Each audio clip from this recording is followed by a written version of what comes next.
है आज की यही रात हमारे लिए निजात वाली रात बन जाए। हो सकता है यही रात हमारे लिए बख्शिश वाली रात बन जाए, इसलिए कि हमारे पास ऐसे अमाल नहीं है कि हम अपने अमाल के बुनियाद पर बख्शे जाएं। हमारी इबादत भी इस लायक नहीं है कि अल्लाह हमारी इबादत के बुनियाद पर हमारी मग़फ़िरत फरमा दी। हमारे अखलाक को किरदार भी इस लायक नहीं है कि हम अपने अखलाक को किरदार के बुनियाद पर बख्शे जाएं। हमें अपनी इबादत पे नाज नहीं, हमें तो रब की रहमत और मुस्तफा की शफाअत पे नाज है। न ताक़ पर, न तकवा पर, न ज़ुहद व इत्तिका पर है। हमारा नाज जो कुछ है मोहम्मद मुस्तफा पर है। इसलिए याद रखना, इस ठंड भरी रात में जो आप अपने घर बार छोड़कर आए हो, ऐसी महफिलें सबके मुकद्दर में नहीं होती। उन्हीं के मुकद्दर में ऐसी मजलिसें होती हैं जिसे अल्लाह और उसके रसूल पसंद फरमा लेते हैं। और खुद बगदाद वाले गौस फरमाते कि जब तक मैं न चाह लूं तब तक न मेरी मजलिस में कोई बैठ सकता है, न मेरा कोई नाम ले सकता है। और वही बगदाद वाले गौस फरमाते कि पूरी दुनिया को मैं इस तरह देखता हूं जैसे लोग अपनी हथेली पे राई के दाने को देखते हैं। तो अंदाजा करो जब बगदाद के गौस का ये आलम है तो मदीने वाले मोहम्मद रसूलुल्लाह का आलम क्या हो सकता है। इसलिए कि रात के इस पहर में उसी रसूल को गवाह बना लो जिनके लिए बरेली के ताजदार ने कहा हो कि दूर नजदीक के सुनने वाले वो कान, काने लाले करामत पे लाखों सलाम। और जब लाखों सलाम से रज़ा का दिल न भरा तब यूं बोल पड़े काबे के बदरुद को जा, तुम पे करोड़ों दुरूद।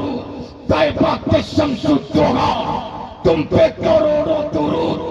दाफ़े जुमला बला, तुम पे करोड़ों दुरूद। शाफ़े रोज़े जज़ा, तुम पे करोड़ों दुरूद।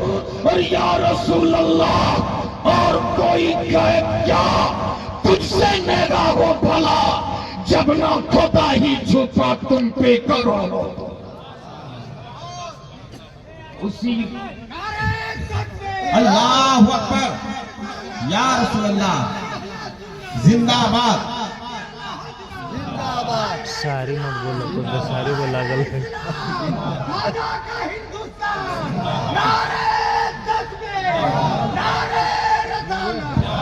बस बस बचा के रखना है तेरी रात।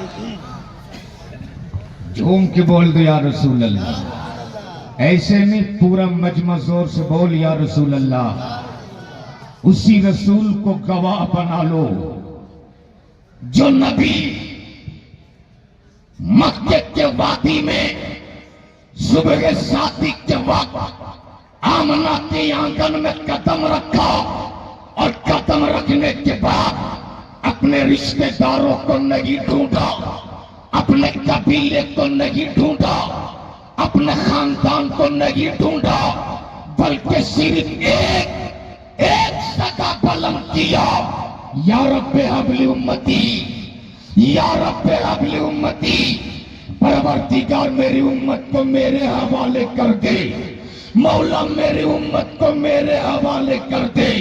रब की मशीजत आवाज देती, महबूब अब तक तो उम्मत ने आपको देखा भी नहीं, अब तक तो उम्मत ने आपको जाना भी नहीं, अब तक तो उम्मत ने आपको पहचाना भी नहीं, और आप अपनी उम्मत को अपने हवाले मांग रहे हो। रहमत आलम फरमाते परवरदिगार उम्मत पहचाने ना पहचाने, तेरा महबूब अपनी उम्मत को जान भी रहा है, पहचान भी रहा है। उसी रसूल को गवाह बना लो और सिर्फ 1 मिनट के लिए पूरा मजमा अपने दोनों हाथों को उठा लो, सैयद साहब उठा लो मेरे साथ, और मेरे साथ मदीने वाले मुस्तफा को पुकार लो और जोर से बोल दो लब्बैक या रसूल अल्लाह, और जोर से लब्बैक या रसूल अल्लाह, लब्बैक या हबीब अल्लाह, लब्बैक या रसूल अल्लाह। शायद आपको पता नहीं है, आपके इसी जुनून इश्क को देखकर आज जमाने के लोग खौफजदा हैं। तेरे इसी जुनून इश्क को देखकर आज पूरी दुनिया डरती है। और जब वो तेरे घर के करीब तेरी गलियों से गुजरते हैं तो आपस में बातें करते हैं कि ये कौन लोग हैं, ये कौन लोग हैं जो न सर्दी देखते न गर्मी, न धूप देखते न बरसात, न दिन देखते न रात, न इन्हें भूख लगती न प्यास। पूरी दुनिया इस ठंड भरी रात में अपने अपने घरों में चैन की नींद सो रहा। ये किसके इश्क में जाग रहे हैं, ये किसके इश्क में मस्त है, ये किसके इश्क में पागल है।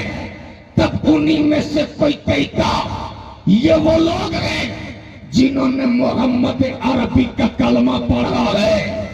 तब वो लोग कहते क्या इन्होंने जिस नबी का कलमा पढ़ा अपने उस नबी को देखा भी? जवाब मिलता नहीं। न इसने अपने नबी को देखा, न नबी के जलवे को देखा, न नबी के तलबे को देखा। तब वो कहने पे मजबूर हो जाते अरे जब विलादत के 1500 साल बाद दिन देखे इनका इश्क का आलम ये गए तो 1450 साल पहले उनका इश्क क्या होगा जिसने अपनी आंखों से मुस्तफा को देखा होगा। या रसूल अल्लाह, जिंदाबाद जिंदाबाद जिंदाबाद जिंदाबाद। क्या कहते लीजिए एक बार जरा झूम के बोल दो या रसूल अल्लाह। पूरा मजमा एक आवाज में बोल या रसूल अल्लाह। बस थोड़ी देर के लिए। इस वक्त मुल्क के हालात बहुत नाजुक हैं, इसलिए मैं जहां जाता हूं अपने मंज के औलमा से भी, मसाजिद के इमाम से हाथ जोड़ के सिर्फ एक विनती करता हूं, हजरत मुल्क के हालात बहुत नाजुक हैं और ऐसे नाजुक हालात में सिर्फ मजारों के चादरों की अहमियत बताना के लिए वक्त नहीं, सिर्फ मजारों के चादरों की अहमियत बताने का ये वक्त नहीं है। सिर्फ बुजुर्गों की करामतें सुना सुना कर जन्नत के टिकट बांटने का ये वक्त नहीं है, बल्कि ये वक्त अपने आने वाली इन नस्लों के वजूद बचाने का वक्त है। हमारा वजूद बाकी होगा तब मजारों के चादरों की अजमत सलामत रहेगी। हमारा वजूद ही बाकी नहीं होगा तो ईमान से बोलो हमारी कब्रों पे खड़ा होकर फातिया कौन पढ़ेगा? इसलिए सिर्फ चादर गागर और लंगर के नाम पर लाखों खर्च करने वालों अब होश में आओ, होश में आओ। मत चढ़ा गरीब नवाज की तुरबत पे 10,000 की चादर। मेरे ख्वाजा तेरी चादर के मोहताज नहीं है, नहीं है मेरे ख्वाजा तेरी चादर के मोहताज। हो सके तो मोहब्बत से 10 रुपए का फूल पेश कर दो और उसी पैसे को बचाकर अपने आने वाली नस्लों के लिए, अपने आने वाली इन औलादों के लिए एक ऐसा प्लेटफॉर्म तैयार कर दो, एक ऐसी दरसगाह बना दो जहां हम अपने बच्चों को बैठा कर दीन की भी तालीम दे सके, उसे दुनिया की भी तालीम दे सके। लेकिन हजरत मातम करने को जी चाहता है, हो सकता है छोटा मुंह बड़ी बात हो जाए, माफ कीजिएगा अल्लामा शाह साहब। आज हमारे यहाँ करोड़ों के खानकाह मिल जाते हैं हजरत, लेकिन अपने बच्चों को पढ़ाने के लिए अच्छी दरसगाह नहीं मिलती है। बोलो सही के गलत है? और ये मेरी कौम पीर परस्ती में इस कदर पागल है कि अगर पीर साहब कह दे कि 50,000 रुपया चाहिए तो ये कौम जमीन बेचकर पीर साहब को 50,000 का मोटा लिफाफा दे देंगे। और मदरसा वाला अगर 100 रुपया मांग ले तो ये बगले झांकने लगते हैं। पूछिए रमजान जैसे दिनों में जब आप एसी लगाकर अपने घरों में सोते हो, ये मदरसे वाले 10 रुपये 20 रुपये 100 रुपये 50 रुपये चंदा कर करके तेरी औलादों को कुरान की तालीम देते हैं। एक सेठ जी थे बड़े कंजूस, मदरसे के एक मोहतमीम रसीद लेके पहुंच गए सेठ जी के घर। रमजान का महीना था, दरवाजे पे दस्तक दिया, एक छोटा सा बच्चा निकला, देखा हजरत हाथ में रसीद लिए खड़े। हजरत ने कहा बाबू जा अपने अब्बा से बोलना हजरत आए हैं। छोटा सा बच्चा था, अंदर गया, अपने बाप से कहा हजरत आए हैं चंदा लेने। बड़ा कंजूस था, बोला जा हजरत से बोलना अब्बू नहीं है। बच्चा तो बच्चा होता है, मन का सच्चा होता है। बाहर निकले और बोले हजरत जी अब्बू बोले कि अब्बू नहीं है। अब्बू बोले कि अब्बू नहीं है।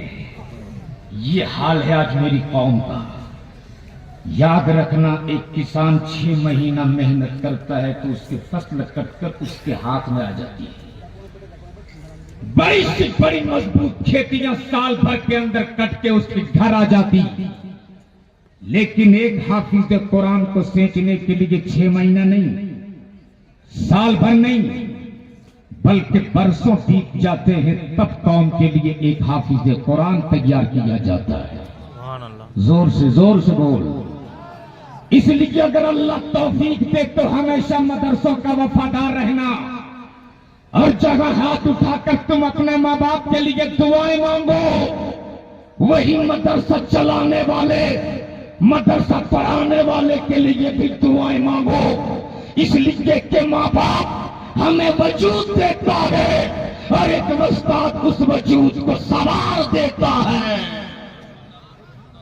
इसलिए अगर अल्लाह तौफीक दे तो हमेशा आप मदरसों का वफादार रखना। हजरत आज लोग रोना रोते हैं, इतना कमाते हैं घर में बरकत नहीं होती। लोग मशवरा देते फला पीर साहब के पास चला जा, उनसे ताबीज ले ले, तेरे घर में बरकत आ जाएगी। वो नौजवान पीर साहब के पास जाकर 5 किलो का ताबीज अपने गले में टांग लेता है, फिर भी घर में बरकत नहीं होती। नौजवानों अगर तेरे घर में बरकत नहीं होती तो किसी पीर से 5 किलो का ताबीज मत लेना, आ जाना मदरसा और मुफ्ती अफसार से कहना हजरत हमें हुजूर का एक मेहमान दे दो। मदरसे से एक मेहमान रसूल को लेना, अपना घर जाना, दस्तरखान बिछाना, और दस्तरखान बिछाने के बाद डिस्पोजल वाला गिलास मत इस्तेमाल करना, उस गिलास को निकालना जिसको तूने अपने अलमारी की जीनत बनाने के लिए रखा है। डिस्पोजल के पत्ते वाली प्लेट इस्तेमाल मत करना, उस प्लेट को निकालना जिससे तूने अपने घर को सजाया है। खाना चुन देना, हाफिज कुरान से कहना आज चम्मच से मत खाओ, अपने हाथ को लगा दो मेरे खाने में।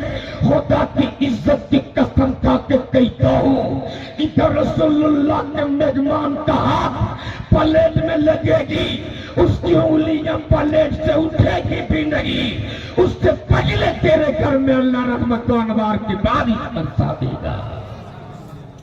इसलिए आप अपनी औलादों को